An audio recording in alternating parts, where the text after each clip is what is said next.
Hi friends, welcome back to princess kitchen. ఈరోజు మన special వీడియోలో పిజ్జా, బర్గర్, శాండ్విచ్కి కావాల్సిన టేస్టీ ఫీలింగ్ని ఎలా ప్రిపేర్ చేసుకోవాలి, చాలా తక్కువ టైంలో చాలా టేస్టీగా దీన్నే నాన్ వెజ్ ప్రాసెస్ వేసి కూడా తయారు చేసుకోవచ్చు. టోటల్ ప్రాసెస్ చూసేసుకుందామా? చాలో ఫస్ట్ ఆఫ్ ఆల్ మనము టేస్టీ పనీర్ మిక్చర్ ఒకటి రెడీ చేసేసుకుందామండి. దానికోసం ఒక బౌల్ తీసేసుకున్నాను. ఇందులో గడ్డ పెరుగు 1 కప్ తీసేసుకున్నానండి. ఫ్రెష్ పెరుగు తీసేసుకున్నాను. 1 teaspoon homemade pepper powder, నల్ల మిరియాల పొడి, 1 టీ స్పూన్ అల్లం వెల్లుల్లి పేస్ట్, 1 టీ స్పూన్ కారం, 1 teaspoon oregano, 1 teaspoon homemade fresh garam masala, శనగ తరుక్కున్న కొత్తిమీర కొంచెం, రుచికి సరిపడా ఉప్పు. వన్స్ అన్నీ మిక్స్ చేసేసుకుందామండి. క్యూబ్స్గా కట్ చేసేసుకున్న టమోటా వితౌట్ సీడ్స్తో తీసేసుకున్నానండి. ఒకటి పెద్ద సైజ్. క్యూబ్స్గా కట్ చేసేసుకున్న క్యాప్సికమ్ ఒకటి పెద్ద size. Onion petals 2 medium size. ఇవి కూడా వన్స్ మంచిగా మిక్స్ చేసేసుకుందాము.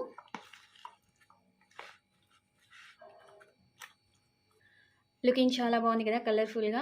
అండ్ నెక్స్ట్ వచ్చేసి మీరు ఇందులో ఎల్లో క్యాప్సికమ్, రెడ్ క్యాప్సికమ్ కూడా యూజ్ చేయొచ్చు అండి. ప్రెజెంట్ నాకు అవైలబుల్గా లేదు కాబట్టి నేను టమోటోస్ అనేవి యూజ్ చేశాను. సో మీరు టమోటోస్ యూజ్ చేసి 3 కలర్స్ క్యాప్సికమ్ యూజ్ చేయొచ్చు. ఓకేనా. నెక్స్ట్ క్యూబ్స్గా కట్ చేసేసుకున్న పన్నీర్ 200 గ్రాములు.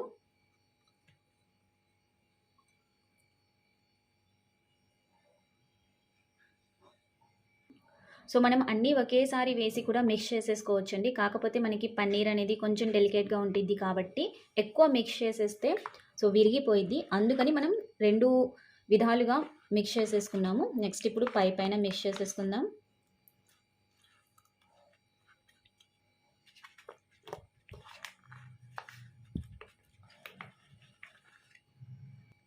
సో మినిమం 15 మినిట్స్ వరకు మ్యారినేషన్కి పెట్టేసుకుందాము. మీకు టైం ఉంటే హాఫ్ అన్ అవర్ అయినా పెట్టండి. ఓకేనా. సో ఇందులో కారం అనేది మీ టేస్ట్ అకార్డింగ్ యాడ్ చేయొచ్చు. అండ్ కారంకి బదులు మీరు రెడ్ చిల్లీ ఫ్లేక్స్ కూడా యాడ్ చేయొచ్చు అండి. పక్కన పెట్టేసుకుందాము. నెక్స్ట్ మేము స్టవ్ ఆన్ చేసేసుకుని ఫ్లేమ్ మీడియం పెట్టేసుకున్నానండి. 1 టేబుల్ స్పూన్ బటర్ యాడ్ చేశాను.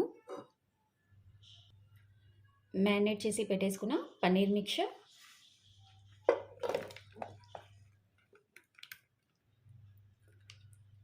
One table spoon pizza sauce,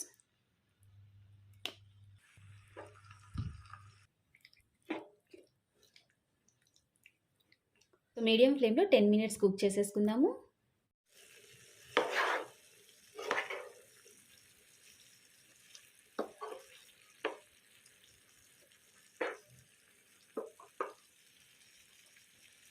so మనకి రెడీ అయిపోయిందండి. ఇంకా మనం స్టవ్ ఆఫ్ చేసేసుకుందాము. సో ఈ డెలీషియస్ వెజ్ ఫిల్లింగ్ రెసిపీ ఎలా అనిపించిందో కామెంట్ సెక్షన్లో నాతో షేర్ చేయండి. ఛానల్ని కొత్తగా విజిట్ చేసినట్లయితే సబ్స్క్రైబ్ చేసి బెల్ ఐకాన్ని యాక్టివేట్ చేయండి.